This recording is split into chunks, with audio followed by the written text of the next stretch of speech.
Welcome to the Parenting Lab podcast. I'm your parent coach, Brittany, and I am here to guide you into the calm, clarity, and connection you're looking for as you transform your parenting from the inside out. Let's get started.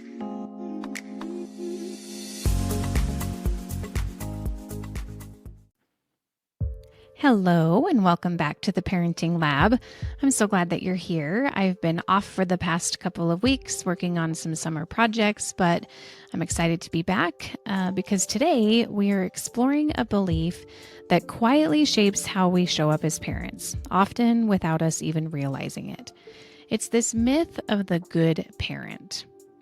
Not the real, messy, beautifully imperfect parent that you already are, but this imaginary, idealized version we're all somehow supposed to live up to. So in today's episode, we're going to unpack where this myth comes from, look at how it affects our self-worth and our relationships and our mental health, and most importantly, we're going to explore what it looks like to let it go and begin parenting from a place of presence and honesty and connection. So let's start here. Why do so many of us carry this invisible standard? The good parent ideal is often a mashup of cultural expectations, gender roles, social media perfection, religious or moral messaging, and our own childhood experiences, especially where we felt unseen, unsafe, or that we weren't enough. And sometimes it's just the pressure that we quietly put on ourselves. For mothers, this often looks like being constantly nurturing, selfless, patient, and available. It might have some roots in your perception of appearance. You need to look a certain way, your kids need to look a certain way, your house needs to be kept a certain way. It's about how other people are perceiving you, okay?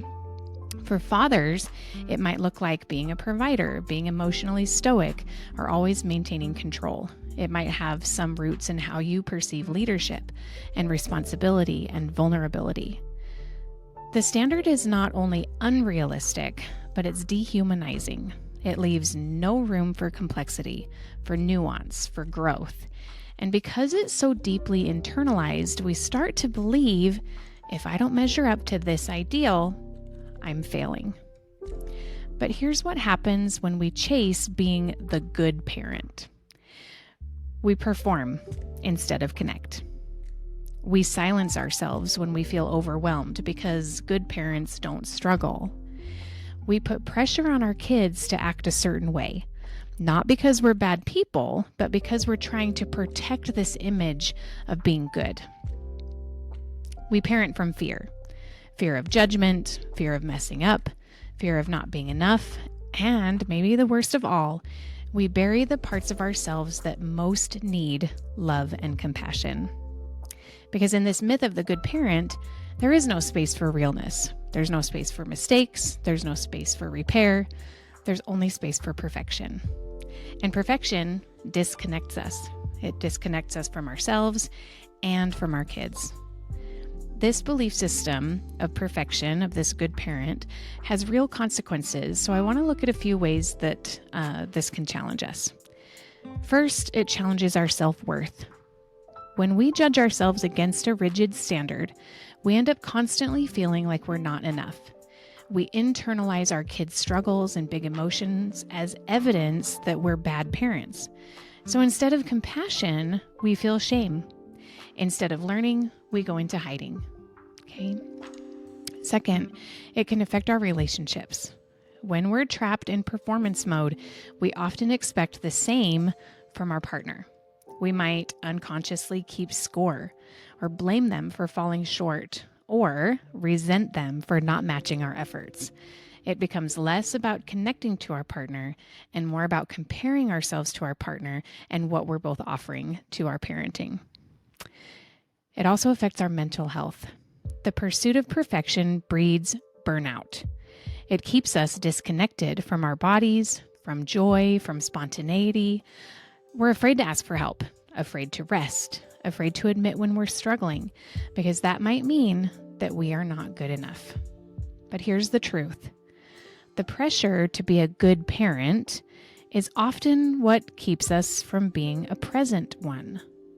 So, what would happen if we stopped chasing that ideal? if we redefined what it means to be a successful parent, not as someone who gets it all right, but as someone who keeps coming back to connection. Imagine what would change. There would be more space for repair instead of shame, more curiosity instead of self-judgment, more emotional safety for our kids and for ourselves. Letting go of the myth doesn't mean lowering the bar. It means that we're changing the goal from perfection to presence, from control to connection, from performance to authenticity. Letting go of something this ingrained isn't easy, but it is possible. So I've come up with a few strategies to help you start this process. Keep in mind, this will take time. This is not something you'll master right away, but here are just some ideas that might help you get started. Okay? The first one, name the story. When you feel guilt or pressure creeping in, I want you to pause and really think about the story that you're telling yourself. What are you believing about this situation? If your inner voice is telling you that you are not living up to this standard you have in your mind, ask yourself, whose voice is this? Is it your mom? Is it your culture? Is it a teacher? Is it an Instagram influencer? Naming the source helps you create distance from the belief. Okay, so really think about the story you're telling yourself and why it is that you're believing that story. Second, redefine success. Instead of asking things like, oh, did I do everything right today? Try asking yourself something else. Try, did I repair when I messed up? Did I show up with love even when it was messy? Did I model honesty, self-regulation, or vulnerability, or any of the other values that are important to you? Questions like this are really about redefining the metrics, these invisible check marks we feel like we need to mark off all the time. It takes the focus off of extrinsic or external outcomes and draws success inwards to the emotional environment we're creating in our homes. Third, practice self-compassion. Speak to yourself the way you would speak to your child. I can tell you from experience that the things that my brain tells me can be mean. I often have an inner dialogue that tells me I'm a failure, that I'm worthless, that what I said was stupid, or that my kids are better off without me. It's really painful to admit that, but this is what my inner world can sound like when I make a mistake. But here's the thing. I would never say anything like that to my child. I would never call them stupid or worthless or that I'm better off without them. Ugh, it makes me sick to my stomach to even think of saying that. And yet, as parents who are trying to live up to this standard of perfection, we can be very critical of our shortcomings, and these very damaging thoughts can run through our minds. And the crazy part of it is that we believe them. So this is where self-compassion comes in. When you fall short, say, oh, that was hard, but I am learning and I'm still worthy. Nurture yourself the way you would nurture your child. Speak to yourself the way that you would speak to them. I promise that changes everything. Okay? Don't listen to the story that your brain is telling you. Don't believe all of the things that pop into your head, okay? Fourth, I want you to talk about it. Let this be part of your conversations with your friends, with your partner, with your coach or your therapist. Normalize the struggle.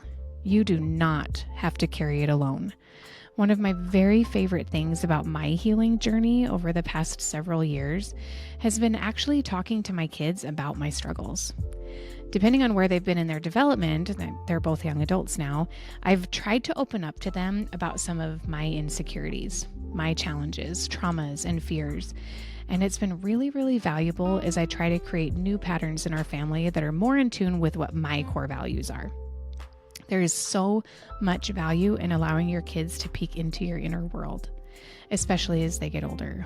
It makes you human and gives your kids the chance to really know you as a person and be an active participant in the relationship. So don't hide your struggles from your support system and share with your kids in appropriate ways and at appropriate developmental stages. Okay, number 5, I want you to focus on repair over perfection. When things do go sideways, and they will, focus on coming back together. Apologize. Name what happened. Reconnect. I promise that moment teaches your child more about real relationships than a perfect reaction ever could. So, what if the new definition of a good parent sounded something more like this? I am someone who grows alongside my child. I am someone who makes mistakes and repairs them. I am someone who honors my limits and listens to my body. I am someone who is learning to parent myself too. Because, guys, here's the sacred truth.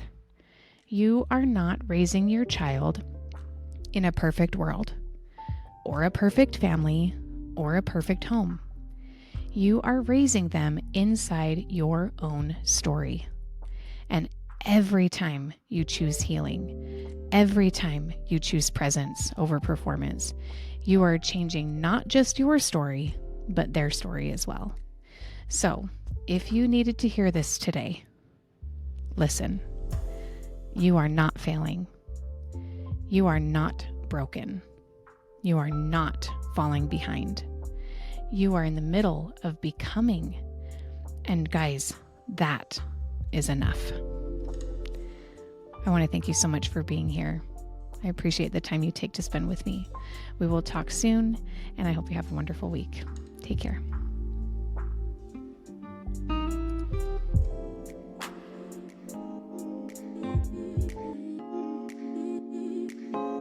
Thank you for listening to the Parenting Lab podcast.